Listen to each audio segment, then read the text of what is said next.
Hey, everybody. Welcome into the It's Official podcast. Jeremy Plonk alongside Jeff Siegel. We're with you each and every week as we take on 5 hot topics in horse racing. Jeff, we've only got 5 topics left for 2024, New Year's Eve, as we record and publish this edition of the podcast. But a lot of great racing as Santa Anita opened on Christmas, the day after Christmas, on Boxing Day, and big crowd out at the Great Race Place and big-time racing going on. And I'm sure we're going to hit some of that in this show. We really do appreciate great racing. It's not just the gambling. And when you see a filly, for example, like She Feels Pretty, or whoever you're watching out here, or anywhere for that matter, it kind of lifts the spirit a little bit. You know, It's not just the gambling. I mean, I actually enjoy the sport more than the gambling now. But to tell you the truth, though, when you go and see a card like we had opening day at Santa Anita, when the people came out and they bet their money, I know it's a cliche, but it reminds us of the good old days. At least it was when I was growing up and I was a kid, and racing was the number one sport in the country. And maybe it's not that anymore, but on occasion, you bring back what it used to be, and it can be still great on great days like we had on opening day. And we talk about the gambling side of things, big carryovers today. There's only 2 tracks running, but on Tuesday, Parks with a big pick 5 mandatory payout today. Turf Paradise with a 6-figure carryover in there, pick 5 as well. So a lot of opportunities for the players out there. The Stronach, or not the Stronach 5, but the Coast to Coast pick 5 returned the last weekend as well. So we've got that back into the mix for players playing the pick 5 at Gulfstream and Santa Anita. Those races each Saturday and Sunday. Here on the program, though, we review topics, and let's go right to the top. And we're going to start a new segment this week with the Goosebump Award. If you're not familiar with the Goosebump Award, this is what gets Jeff Siegel excited, what gives him the shakes, what gives him the goosebumps. So we're going to pick a horse out each and every week here for Jeff's Goosebump Award and see which one just kind of lifted him up out of his chair or got him out of his seat at the racetrack over the past week. Jeff, who gets the Goosebump Award, the inaugural edition? I watched this race from the steps because that's the first place I ever watched a horse race from Santa Anita way back in 1959. So I like to go back to my roots. And so I was standing on the steps right near the finish line, and I couldn't really see the race that well, but I did see one thing, and that really raised my goosebumps, and that was She Feels Pretty, who was sitting close, and it looked like maybe the jock was going to wait, and which would have been the right thing to do. And then from the 3/8 bowl to the quarter bowl, he just kind of loosened his grip a little bit, Johnny V, and She Feels Pretty just took off. Yeah. And I know it raised my goosebumps because that Kathy and Marissa, that is a terrific filly, and she was left for dead. Tried so hard through the lane, and that was just an ungodly performance by She Feels Pretty, who not only ran 1.25 miles in 1:58.3 on grass, but came the last quarter in 23-3 and did it under a hold. Yeah. And I'm thinking this is a 3-year-old turning 4 now, and I can't even possibly imagine who's out there, at least in the States right now, that could even touch her. I'm not sure how aggressive they're going to get with her. But I mean, wherever the case may be, whether they give her the winter off and bring her back in the spring and the summer, or they want to kick on with her, maybe even go overseas, I don't know. But I can tell you this, She Feels Pretty is among the very best right now 3-year-old turf fillies I've seen in a number of years. She was the most impressive visual winner of the entire Keeneland Fall Meet. She was just fabulous when she won the Queen Elizabeth II Challenge Cup. And dare I say, in the American Oaks, she might have even looked better. This is back to 4th. Mizion is next, followed by strutting toward the half-mile pole. Baltic Fire. On the outside, Kathy and Marissa is making an early bid in the yellow colors, passing horses one by one. There goes Kathy and Marissa, a bold move all the way up to take 3rd as they move into the far turn. At the back of the field, Watchtower, Maduro, stride for stride, and Rashmi has trailed throughout. Around the turn, and it's Vibes just in front. Valance still right up alongside Kathy and Marissa, and now there goes She Feels Pretty with an electrifying move at the top of the stretch, taking command and cruising to the 8th pole. Kathy and Marissa 3 lengths back in 2nd. Maduro's in 3rd. In the final furlong, She Feels Pretty is absolutely gorgeous as she dominates and outclasses passes them in the American Oaks. Kathy and Marissa was second. Maduro finished third, and Rashmi from last. Looking good in those Lael Stables silks of Roy and Gretchen Jackson, of course, most famous for Barbaro back in 2006. I was just writing the first edition of Countdown to the Crown, my weekly Triple Crown scouting report, which comes out this Friday, and reflecting back on the very first year of Countdown to the Crown, the year of Barbaro in 2006. The year for the Jacksons and Lael Stable could be 2025, though, Jeff. She feels pretty, looks like she could be any kind. Do you just go to the Pegasus World Cup turf with her now, take on Elders for the first time for some big money? It's a thought, it's a possibility. Personally, I would like to keep her where she is, because there's nobody in the States going to touch her, and she won't have to run that hard. Right. I think with a filly like her, you maybe campaign her a little different, because your year-end goal perhaps would be, or I think it should be, the Breeders' Cup Mile against the boys. We've seen fillies do that, and win as many races as you can leading up till then. You've got 10, 11 months before that. But in the meantime, she'll never be under handicap conditions. So I think, they can run off a string of races here without having to knock her about too much and give her the easy path. It's not about purse money, really, with a filly like this. It's more about the sport. And I think if she can reel off 5 or 6 wins before the Breeders' Cup, and then maybe in her last start try the boys, that would be something that I would expect they might do, kind of a conservative approach. But one thing I will say, though, whenever she runs, against whoever she runs, I'll be watching.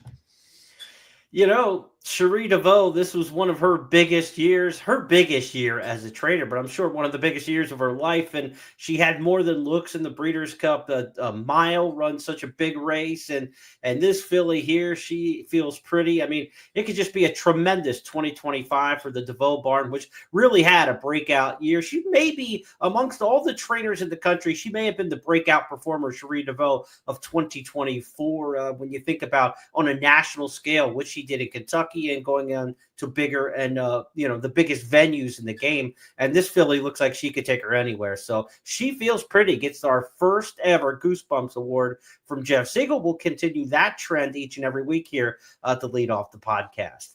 Now, our second topic, we're going to ask the question, hasn't he done enough? We're talking about Johannes, the top turfer in California. He was at it again in the San Gabriel, and what a performance there.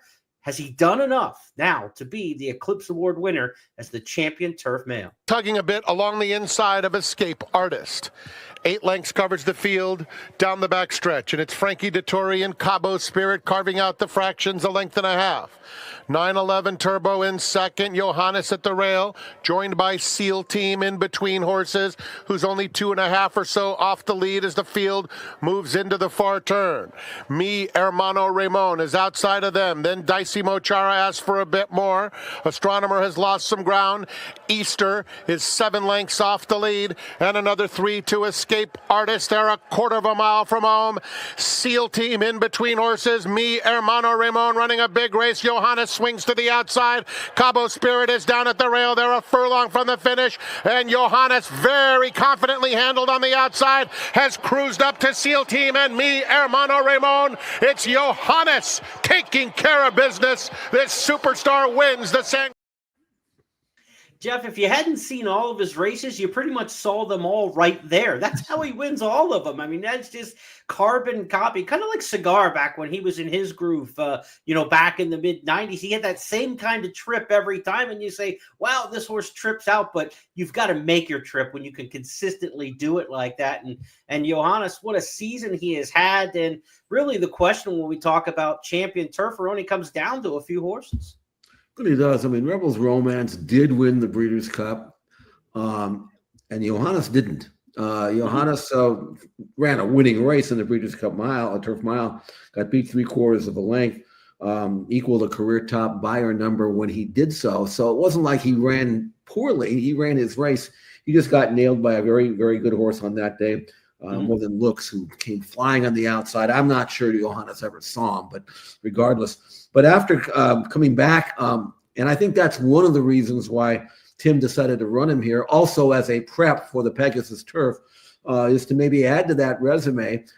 He only won one Grade 1 race this year, and that was a race called the Shoemaker Mile. Mm-hmm. But when you've won 5 out of 6, and they're all stakes, and the only defeat was a last-second loss on the outside when he got nailed late, you've done what a North American turf horse is supposed to do. I mean, I don't know what more you could ask from him.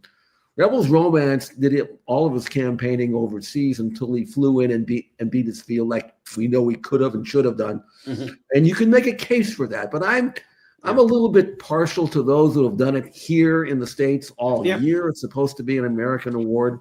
And it's not like, Johannes doesn't have a claim to it anyway. So I hope he gets it, Jeremy. How do you think that's going to shake out? Yeah, they'll probably go to the Breeders' Cup. There's just such a Eclipse lean to the Breeders' Cup that they'll probably end up leaning the Rebels Romance would be my guess.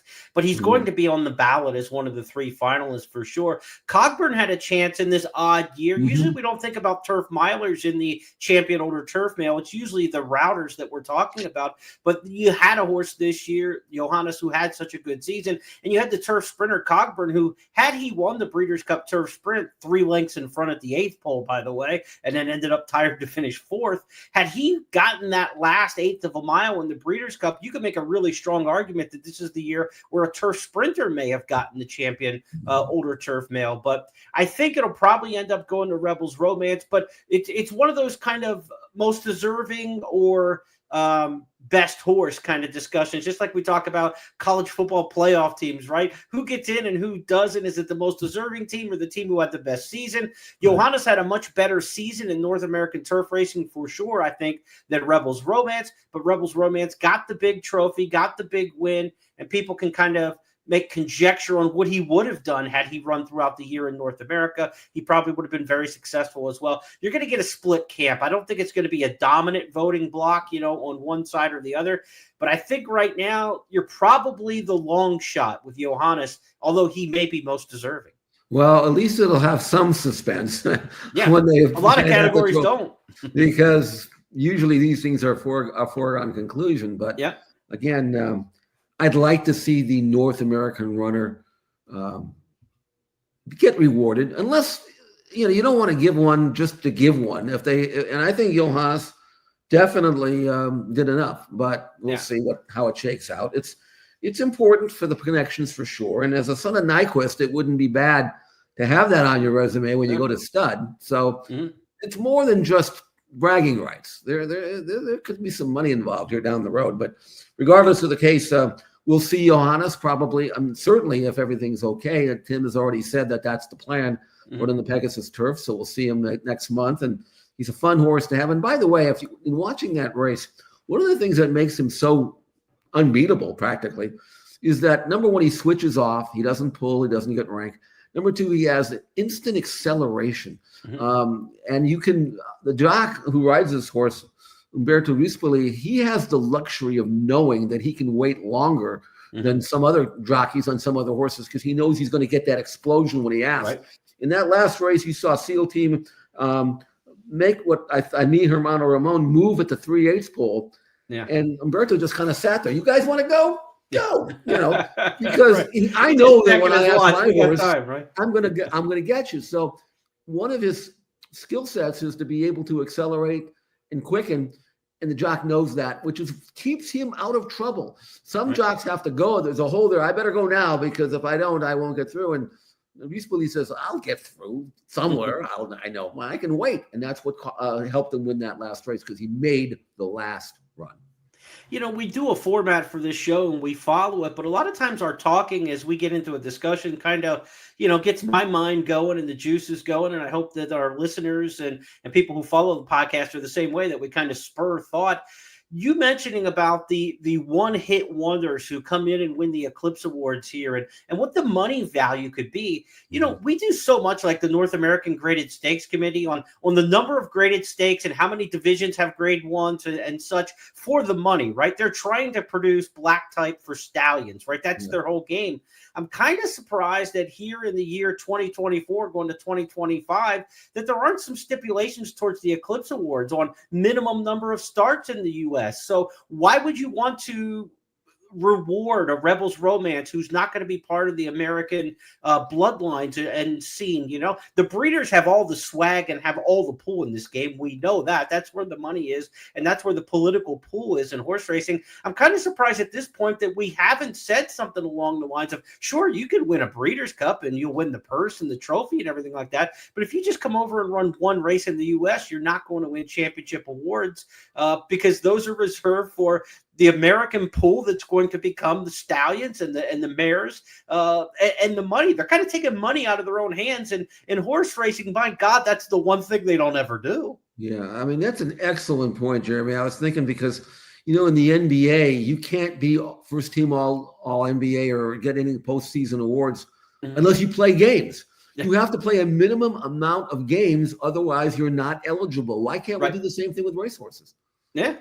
Yeah, I think there should be something to that, I mean, and look, you're not trying to get some horse to like a threshold of you got to run like 8 times and they, put a horse in harm's way to try to win an award, but just to keep that one-shot carpetbagger from coming in, taking the award and taking it back home, that's a lot of money that goes out of the ecosystem because a champion, like you said, what's that going to amount to down the line, whether it's a mare and her offspring, whether it's a stallion and what his stud fee might be or what his horses sell for in the ring. We typically don't let money run through our fingers in this game. They tend to hoard it all where they can. So I don't know. Hopefully they're listening. Maybe this is something that would help. And I think from an American fan standpoint, look, when the champion sprinter comes back and they're running at your local track or something, it's got a little cachet to it, right? So if we can kind of keep those horses in our ecosystem as our champions, why not say you've got to run twice in the U.S.? And if somebody's going to make the trip from Europe and come over here twice and win big races, then they probably deserve to be our champion in that particular category. But maybe not just for one shot. It makes for a very interesting discussion, and it's going to make for interesting voting. That's where we're going with this. Jeff thinks he's done enough. That's Johannes, his potential champion turf male this year. Now, a couple horses who we thought were championship quality. They were running over the past weekend, but things did not work out as expected. Mystic Dan, the Kentucky Derby winner from May, was back in the Malibu Stakes at Santa Anita. He didn't fire his shot. Then there was the big favorite looking ahead to the Pegasus World Cup, White Aario, a Breeders' Cup Classic winner from 2 years ago, but he didn't get it done in the Mr. Prospector. They both ran different levels of disappointing in defeat. Let's start off and go to the Malibu Stakes, where Mystic Dan is in the back of the pack when we pick up the call from Frank Miramati, and that doesn't change. Past the 5/8 pole, in charge by 2. Tracked by Raging Torrent in second. Then it's Imagination together with Stronghold. A gap of 5 or 6 back to Winterfell, who joins an unhurried Mystic Dan. They're heading into the far turn behind Pilot Commander, who takes the Malibu field past the 3/8 pole in front by a length and a half. Frankie Dettori getting after Raging Torrent, trying to close the gap in second. Imagination traveling kindly at the rail in third. Stronghold makes his move on the outside. It's a gap of 5 to Winterfell. Nothing yet from Mystic Dan. They pass the quarter pole and turn for home. Pilot Commander's been there every step of the way. There's room for Imagination coming through as Stronghold puts his head in front on the outside. They're in the final furlong, and it's Raging Torrent. Stronghold coming gamely after him, and down at the rail, Imagination. Raging Torrent by 2 past the 16th pole, and Raging Torrent and Frankie Dettori cruise to victory in the Malibu. So it was the sprinter Raging Torrent winning the sprint race. That wasn't any big shock, right, Jeff? I mean, you'd expect Raging Torrent in that particular spot, as well as he's run against some of the best sprinters in the country in the elder ranks, against 3-year-old sprinters. That made a lot of sense. But Mystic Dan's the horse we're talking about here for this segment, and you just expected him to pick up a hoof at some point, and he didn't. You're right about that. I mean, I was fooled about Mystic Dan because I'd watched him breathe. He looked fine in a couple of days before the race. He certainly fooled Kenny McPeak.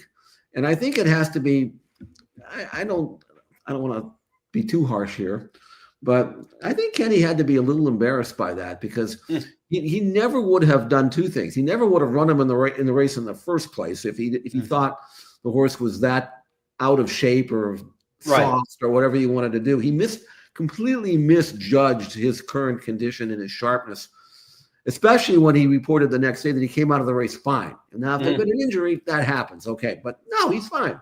Then why did he run so bad? Right. Second of all, Raging Torrent won that race partially because it may have won it anyway, but when Ventronato came out, the whole pace scenario changed a little bit, and he was outside, and he got the kind of trip that horse players and horsemen and jockeys love. Outside with a long run to the far turn where you can just sit, and then make your move when you want to. It's up to you. You control your destiny. You control your trip. And Raging Torrent has done that before. So, he beat the Chosen Drawn and Del Mar. So it wasn't a surprise. So I think when you look at it, I mean, Raging Torrent, that was a pristine trip for him, and he ran fine, ran good. That's what he is. As for Mystic Dan, they took him back. They let him settle. He was not pulling. He was fine. He was done before they hit the far turn. And I mean, and then I don't know whether the van ride of 1,000 miles had anything to do with it or not. Who knows? But it's something that I think Kenny would have to say, why did I do this? Again, can I remember why I did this? This is I didn't need that run here. I mean, I could have run him where I was training him. So I don't want to be too harsh on Mystic Dan, but I think this was pilot error. And I don't mean the jockey. I mean the trainer in terms of having this horse not prepared like he thought he would be for a race in which you can't afford to, if you're the Derby winner, you can't afford to run this lousy, quite frankly, because he chips away at your reputation, and all of a sudden you find that people forget about you pretty quickly. One thing I dare to say is 10 years ago, this performance would not have surprised you. He hadn't run since the Belmont Stakes. There was no prep race. Nowadays, nobody preps. You just come off 5-6 month layoffs and run in grade 1, 7 furlong sharp sprints like that. And there are trainers, name whoever you want, there are trainers who can and do that often and successfully. Kenny McPeek's not in that category of trainer. He's not a 27% trainer. He's an old school 16% guy, anti-Lasix even. I mean, if we want to say hay, oats, and water and compare him to other people, whatever the case, but a hay, oats, and water guy trying to come off a 6-month layoff and run in that sharp race, I think maybe he forgot the era he lived in, and like you said, when you say pilot error, he thought he had the horse pretty fit, and that's not the kind of fitness that they needed to, and sharpness to win the kind of race that he was going in. But you look around and you see everybody else doing it, and you think, I've got the Derby winner. And it just kind of goes to show that they're not machines. They're not video games. Some horses just are not going to be ready off of that kind of layoff to run that kind of sharp race. And to me, would he have benefited from an allowance prep, something like that? Perhaps, I mean, hindsight's 2020. Where do you go from now with Mystic Dan? I'll tell you this, you talked about the 1,000-mile plus road trip. We mapped it out on the show a couple of weeks ago from fairgrounds in the van, because FedEx doesn't have planes going this time of year because of the holiday travel. So there's no way to get a horse out to California without vanning them out there. If you think that van ride out was long, wait till the van ride home. I mean, there's nothing worse than like traveling to a road game and losing, and then that long ride home, right? I mean, we've all done it with our favorite sports teams. That trip home is a tail between your legs and a rough go. So they've got to regroup with Mystic Dan. I'm not quite sure where you go off of that race because you didn't get any indicator out of it, right? If he closed a little bit and ended up 5th, beaten 4 lengths and, was kind of moving a little at the end, you say, okay, now we're ready, second off the layoff, stretch him back out and put him in another big spot. I don't know where you go off a race like that. I mean, do you say I need more time? Do you say I need more racing? Where do you go, Jeff? I mean, I don't know. And Jeremy, when you have a horse like this who you're trying to protect his reputation, he had a bad run in the Belmont, turned out. You, as a owner or trainer, whoever, you take the path of least resistance. And you bring them back, not the path of most difficult resistance. You don't need that. You got a whole year to get that back. I was disappointed. I wanted him to run well because I we did need too. stars, Yeah. and and I was disappointed. And he seemed like he looked good enough in the flesh, but I don't want to be too harsh on the horse because there's a lot of trainers who would not have tried this, thinking that this was a possibility. If you thought it was a possibility, you don't try it. There are other races, Yeah, and like from a McPeak standpoint, I'm like glad that he bit the apple, right? And he's always been willing to do that. He sent Swiss Skydiver out to the West Coast when she was doing everything in that big pandemic year, if you remember. Right. Like, he'll travel with a horse. Kenny doesn't shy from the spotlight. He absorbs the spotlight. That's just his, his reputation and his personality. But a race in between may have helped. I mean, it's easy to come back and criticize after the fact. I mean, and that's what we're doing because that's what we do. We're analyzing what happened, and in hindsight, with the benefit of hindsight, he certainly wasn't ready for a race like this. And like you said, pilot error in this particular case, but he'll go back to Fairgrounds. That's the winter home in New Orleans. You've got a race like the New Orleans Handicap in March that would be tough, but not brutally tough. Maybe you aim him for the New Orleans Handicap, try to get him back on track for the Stephen Fault. You got to think this horse has run well at Churchill in the past. He has run really well at on off tracks. We know he ran big in the Arkansas Derby. So you got Oaklawn Handicap, you got Stephen Foster over tracks that he's going to handle. Those are the kind of races probably that you're looking at this point. Oaklawn, New Orleans Handicap, Oaklawn Handicap, Stephen Foster. That's got to be the kind of races you look at. Makes sense. Yeah, that we'll look forward to that. Okay, now this is only half of we need to be a little bit easy on some of these. Let's not be too harsh.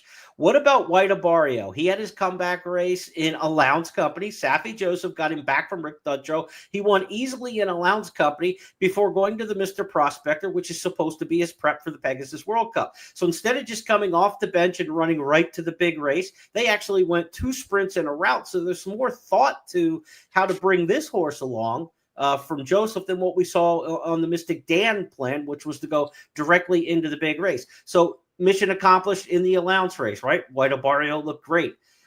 The competition got much tougher, though, in the Mr. Prospector Stakes. That race came up much tougher than it should have for the purse money. Mufasa was in there and some other good ones.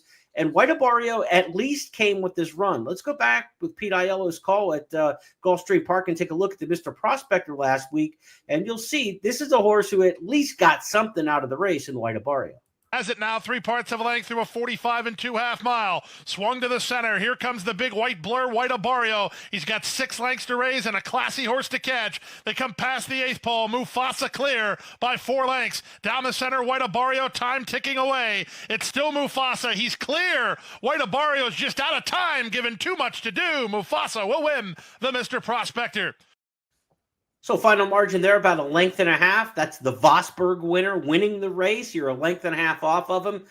That's an improvement probably off the allowance race. I don't know what he got numbers-wise, Jeff, but as far as progressing back into form for White Aario, will he ever get to that 2023 form? I'm not sure, but he looks to be moving the right direction, at least off that loss. Yeah, I'm not harsh on him at all in this way. I actually thought he ran really good considering that he didn't get out of the gate well, and he's done that in the past. So it's not like a one-off. You always have to hold your breath with White Aario at the break.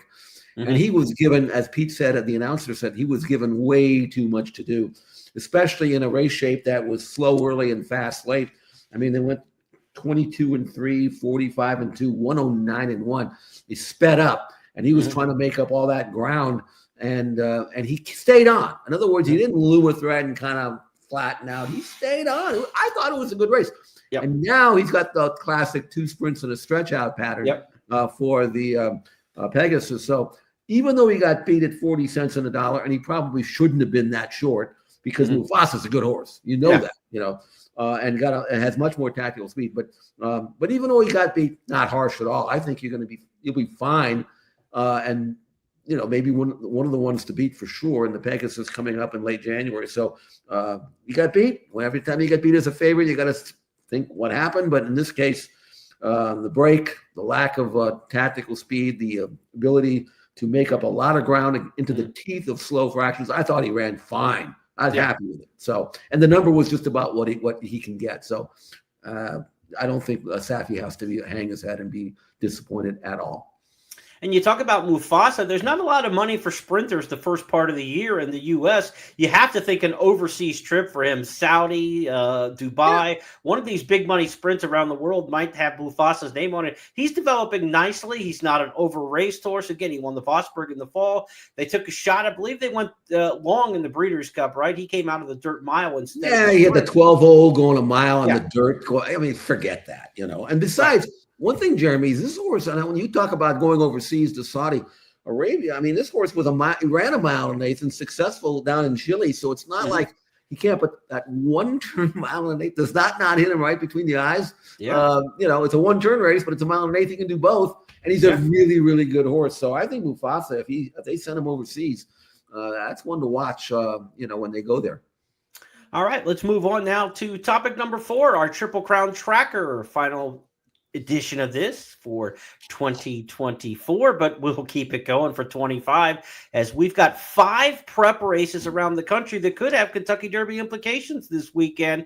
You've got the Turfway preview in the evening, the San Vicente at dusk. You've got the Mucho Macho Man and the Jerome on the East Coast, and then the Smarty Jones in Middle America at Oaklawn. So 5 stakes races coming up this weekend for the potential 3-year-olds on the Triple Crown Trail. But as we look back on our Triple Crown Tracker from last week's top 2-year-old performance, the name is One Man Team, winning the Heft Stakes at Laurel Park. He could be on to bigger and better things. Was in 47 seconds, lad. Turning in, Barbadian runner Saxon. Out center of the track is Sacred Thunder. They're coming to the final furlong. One Man Team up top. One Man Team keeps on chugging along and still going strong with a furlong left to go. One Man Team too sharp for them under Sheldon Russell. Going to take the Heft Stakes by 4. Sacred Thunder and Barbadian runner nose to nose for second. One Man Team.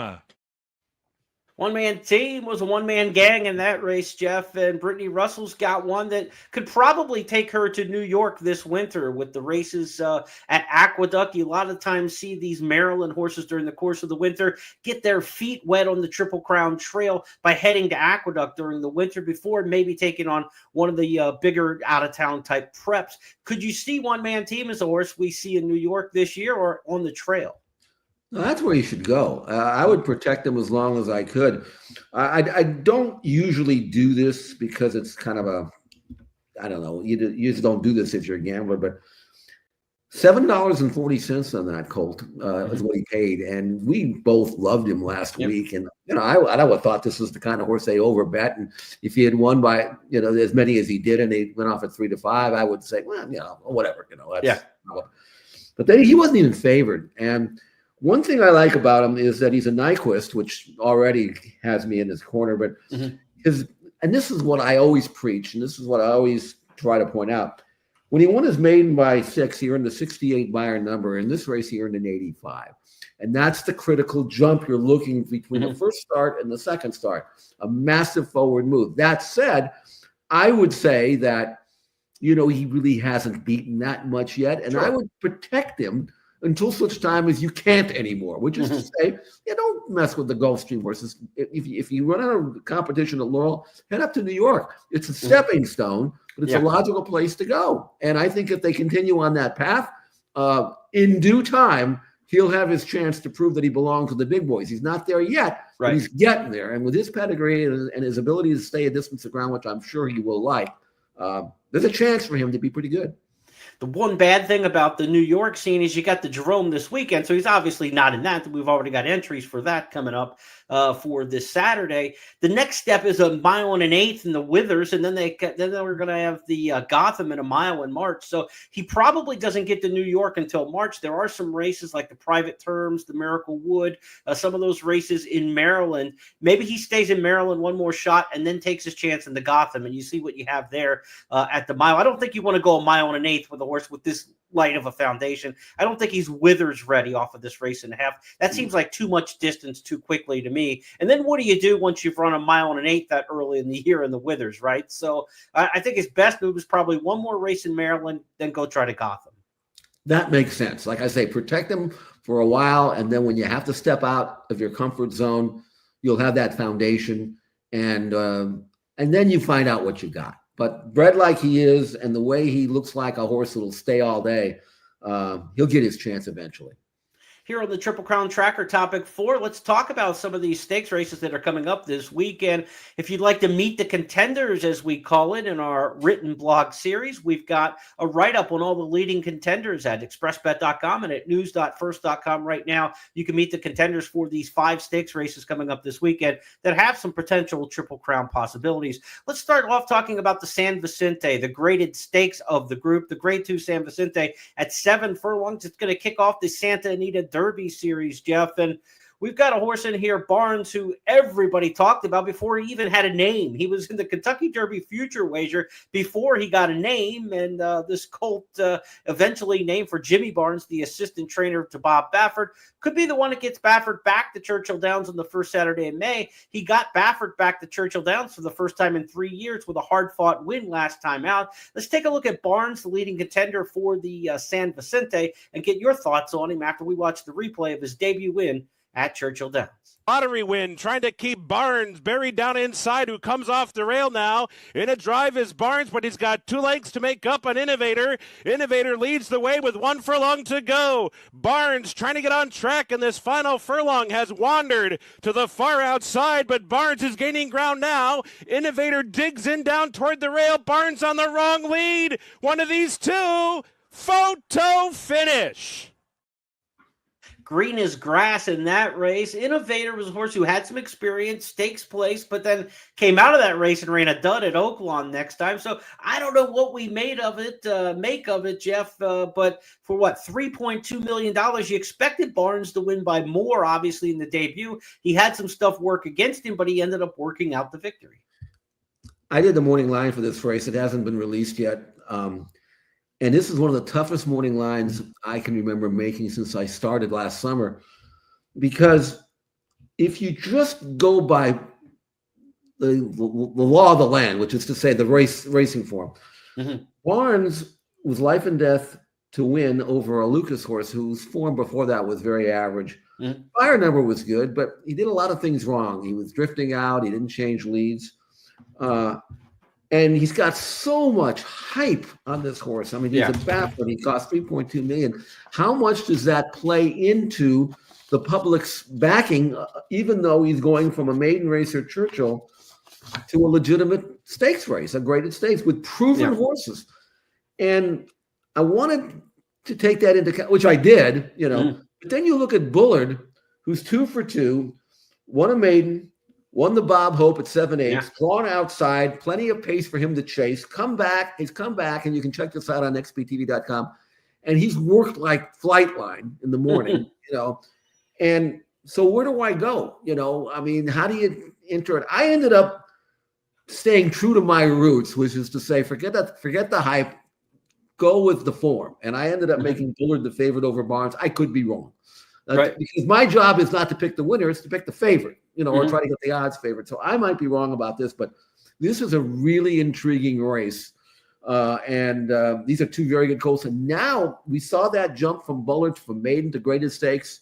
Will we see the same thing with Barnes? I've watched Barnes work in the morning since then, trying to get a little bit of a feel. He's worked really well. Not like breathtaking, but he's worked well. He's done what he's been asked to do, which is fine. Bullard, you watch him, he looks like oh my God, what we got here, So I ended up making Bullard over Barnes slight favorite, but to me, that's more interesting than the race itself. Whatever they do, they do. I'm curious to see what the public's going to do in this race.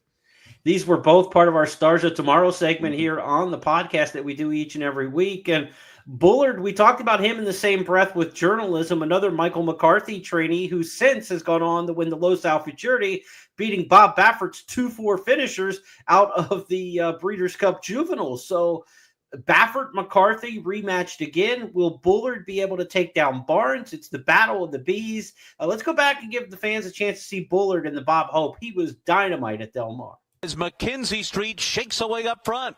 And now the first-time starter Madicat Road has taken second. Bullard now setting sail for the top two, going to come 3 wide. A 43.93 half, and they're into the stretch. It's McKenzie Street in front.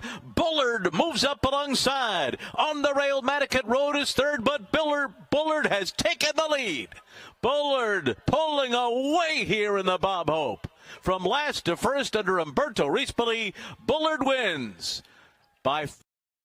Bullard looked fantastic in that one. McKenzie Street back. He's one of the 5 in the San Vicente Stakes. By the way, Jeremy, let me jump in real quick. That just for the point of reference, Madigan Road, who was second in the race, he came back and broke his maiden last weekend at Santa Anita. Did it stylishly for Baffert. So it's not like the form hasn't been verified. That's a really, really good colt he beat.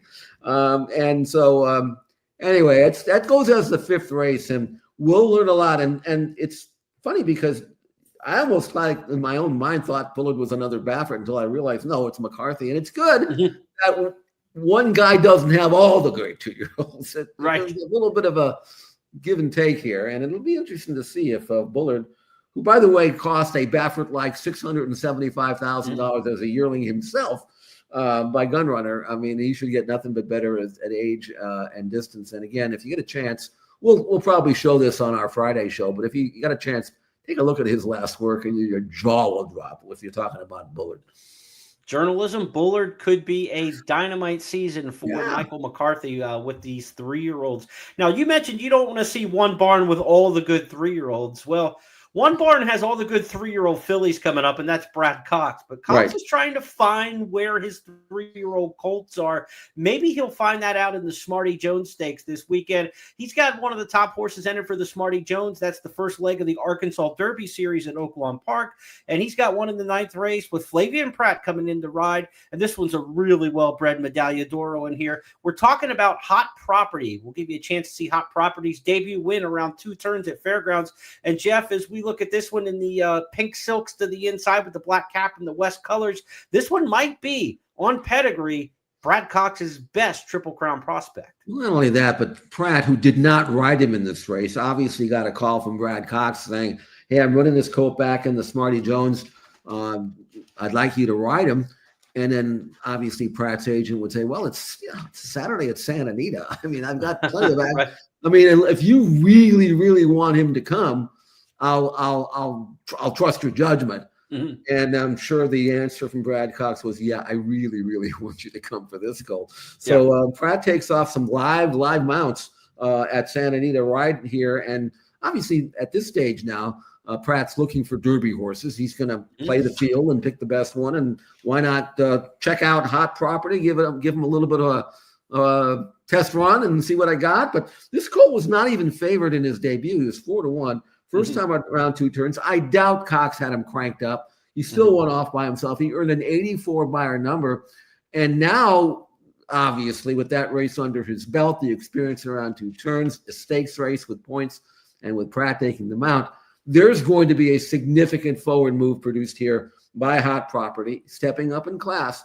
And it'll be very, very intriguing, very interesting to see just what Hot Property can do in what I think is a much more serious race than what he just did in the maiden race we just saw. He could step forward big time in the Smarty Jones. He's by Medaglia d'Oro out of Milwaukee Appeal. I mean, the Dam was a really good route in stakes mare, so there's a lot to like there. Other challengers in the Smarty Jones Stakes at Oaklawn include Kale's Angel, winner of the Advent Stakes for Peter Miller. Horse didn't have much success on the turf in Southern California. Came and found a dirt sprint stakes win first asking at Oaklawn. We'll see if Miller can get 2 stakes wins early in the meet there with Kale's Angel. And also in the race, Cole Battle, winner of the Jean Lafitte and also the Springboard Mile at Delta and Remington Park, respectively, in his last 2 starts for Lonnie Briley, best horse in the barn for Lonnie Briley in his long career. So we'll see what we get there in the Smarty Jones Stakes. Other races this weekend, again, the Mucho Macho Man Stakes coming up Saturday at Gulfstream Park. And that's going to be part of our Beat the Host contest. Beat the Host is back. I want to remind people with Express Bet and First Bet, the handicapping tournament Beat the Host returns this weekend. Mucho Macho Man Stakes will be one of those races in the Beat the Host. It's the last 5 races at Gulfstream Gulfstream in the first 5 races at Santa Anita. Each Saturday in January and February, you beat the host total on those 10 races, and you win weekly prizes, qualify for the Beat the Host Championship. The first Mouth of the South in the first week of the contest. Pete Aiello, the voice of Gulfstream Park, will be your Beat the Host Challenge. So be sure to check that out Saturday at Gulfstream Park, again, with the Mucho Macho Man Stakes. Also want to remind you there's going to be a mandatory payout at Gulfstream on the Rainbow Six on Sunday this week. So Rainbow Six mandatory payout is set in stone for Sunday. We'll see if that gets hit between now and then. But right now, looking at a potential $3 million pot if this thing doesn't get hit in the next couple days. Should be a lot of new money going into the Rainbow Six at Gulfstream Park. Our Triple Crown tracker wraps up with those runners there as we go to another horse who maybe we'll see on the Triple Crown Trail. In our stars of tomorrow, the 2-year-old of last week that we want to feature, another Brad Cox potential step up here. We just looked at Hot Property. Jeff, let's talk now about Gunmetal, who here in the 8th race back on December 26th broke his maiden nicely at first asking in a fast time. Yeah, this is a nice colt. First-time starter. Again, was not even favored, but he's able to in the WinStar Silks push clear in the final stages. Wind going away, 9 and change for 3/4 of a mile, doing it the right way. Being by gun runner, you'd expect him to run on. When you got a first-time starter like this, again, sky's limit, galloped out really, really well. He is a definite star of tomorrow, if not today. And now Brad has the tough task of trying to keep him away from some of his other prospects and spread them out a little bit. Eventually they'll have to run against each other, but you don't need to do it this early. And whatever he does going short, which what we just saw, he should do better going long. So Gunmetal, again, throw him on your list somewhere, Jeremy. I want to see him somewhere on Friday. Yeah, I've got a top 20. I have 41 names on it as of this morning right now. So I'm trying to whittle 41 to 20. Gunmetal's name is in that 41. We'll see if he actually makes the 20 when we publish Countdown to the Crown on Friday. It's going to be a tough task to whittle them down anymore. You know, it's an interesting crop this year when you think about the trainers, because Brad Cox, we're still trying to figure out who his stakes horse is out of the group. Steve Asmussen has not had any success at all. Todd Pletcher has not had any success at all. Usually when you turn the calendar, you're probably looking between Cox, Asmussen, and Pletcher of having 8 or 9 fairly well-known stakes horses between those 3 as horses that are going to be major players. We don't have any between those 3 trainers right now that you could look at and say, I know those are their Triple Crown horses. You know, Pletcher said it himself. His 2-year-olds have got to kind of step up and find out what he's had. Asmussen has had very little. He's got a horse named Tiz-Tastic who's decent, but hasn't been spectacular. We'll see. Maybe this is the weekend where Hot Property in the Smarty Jones steps forward for Brad Cox and kind of throws his hat in the ring and tells you at least that he's going to be a major stakes player in Arkansas and New Orleans. But Cox has horses at Gulfstream this winter as well. He's had a couple nice-looking horses that have run early in the championship meet at Gulfstream. Wouldn't be surprised if he's got a good horse or 2 come out of that circuit as well. So it's just getting started, Jeff. This is a lot of fun. This is the time of year, and we're going to be here for all of it between now and the first Saturday in May. Talk about those guys. I'd rather be Michael McCarthy myself, but that's just that's right. This week's 5 topics, we talked about the Goosebump Award. What horse got Jeff most excited with the performance last week? She Feels Pretty, the winner of the American Oaks. Hasn't he done enough? Jeff makes the case for Johannes to win the Champion Turf Male over the once U.S. run. Who am I talking about, Jeff? Who's Rebels Romance. Rebels Romance. He's been around so long. How do you forget Rebels Romance name as long as he's been around? Were we too harsh in judging Mystic Dan? Maybe, maybe not, but he certainly didn't bring a lot of effort in the Malibu Stakes. White Aario got more plaudits, even though getting beat at 2-5 in the Mr. Prospector. It would seem to be a more productive prep race for the Pegasus World Cup. Also on the Triple Crown tracker, we talked about 5 stakes races coming up this weekend. Brad Cox has got maybe one of his top 2-year-olds to look for into the 3-year-old season come this weekend with the Medaglia d'Oro Colt Hot Property. And we look at one-man team from Maryland for Brittany Russell as one to keep an eye on. And our star of the future, Gunmetal, another Brad Cox, debut winner December 26th at the Fairgrounds. Those 5 topics are now official because Jeff Siegel and I said so. That's how we play the game, and we'll do it again in a week's time, where we're going to have a lot of 3-year-old talk next week, Jeff. Yes, I said 3-year-olds because birthday tomorrow for all these thoroughbreds across North America. We've been talking 2-year-olds and the baby talk, but now we get into official Triple Crown Trail talk next week. I think if you've got a good 3-year-old out there, and you look at the Breeders' Cup Juvenile, where you'd expect to find horses that hit the first of the year somewhere in the top rung, you look at those horses and you say, I don't think I have to worry that much. I don't have to be afraid of them. Let's put it that way. Right. Even though they're Bafferts, it wasn't like last year when Fierceness was so impressive. It turns out he didn't run well in the Derby, but that's the kind of performance that you'd be afraid of, down the road. I am not seeing that yet. So I think there's going to be a lot of people out there with young 3-year-olds that have a chance to be really good, that are going to enter the first of the year with hopes and dreams. This is the year to have them. It feels like they're going to come out later this year than what we saw. I don't think that crop of 2-year-olds that establish themselves are going to be the ones we're talking about come May this year. Really? Some years it works out that way. Some years it doesn't. Remember last year, Sierra Leone, Dorna coming out of the Remsen, Fierceness coming out of the Breeders' Cup. Those were still the horses, pretty much when we got to the first Saturday in May and through the Triple Crown Series. So this just feels like a later breaking group this year, and we'll see how it all shakes out. Jeff and I are going to return on Friday, where we'll have our handicapping podcast, First Call. Be sure to check that out each and every week, where we'll take a look at 8 stakes races for the weekend, including several of these major 3-year-old preps that we've been hinting about here on the podcast. On behalf of everybody with First Bet and Express Bet and my partner Jeff Siegel, I'm Jeremy Plonk. Have a great day, everybody. We'll talk to you on Friday, and Happy New Year. Be safe out there tonight.